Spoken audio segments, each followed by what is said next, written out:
Hello and welcome back to 24.2 Confidence Intervals and Margins of Errors. Explain 3, choosing a sample size. So here we're again going to still use those z-values, so that's why I included that table. Find the appropriate sample size for the given situation. A researcher wants to know the percent of teenagers in the United States who have a social networking profile. Okay. After researching similar polls conducted in other states, she estimates that the value for P will be about 0.5. She is aiming for a 90% interval, so I'm going to start highlighting some stuff because they're throwing a lot of information our way. So I'm going to highlight that. She wants a 90% confidence interval, which is on the lower end, but that's fine, with the margin of error at 4%. What sample size should she use? So how many teenagers should she kind of poll to really get her results? Okay, so let's identify some information. We already did that with the highlighter, but let's put some values to it. So E is going to be our margin of error as a decimal. So in this case, 4% as a decimal would be 0.04. Our z-score, so I'm going to look that up. That's going to be our 90% interval. I'm going to look back at our table. So that's about 1.645. 1.645.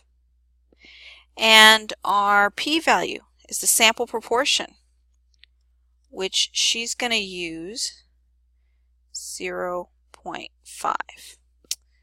Okay, so we identified some information, which is super awesome. All right. The next thing we're going to do is we're going to substitute those values in. So our z-score, which is about 1.645 squared, as you can see here. Our p-value or proportion would be about 0.5, and our error or standard margin of error is 0.04 squared. So take some time, work that out. All right. Use your decimals calculator if you need to. And hopefully you paused and worked that out, and that should be about 423. So she should sample about 423 teenagers. All right, there was only part A that we're going to have you do. We're going to have you practice in the packet a couple more problems. In fact, pulling from your packet, explain 3, choosing a sample size. So they do identify a couple pieces of information here, your proportion size, your interval, and your error.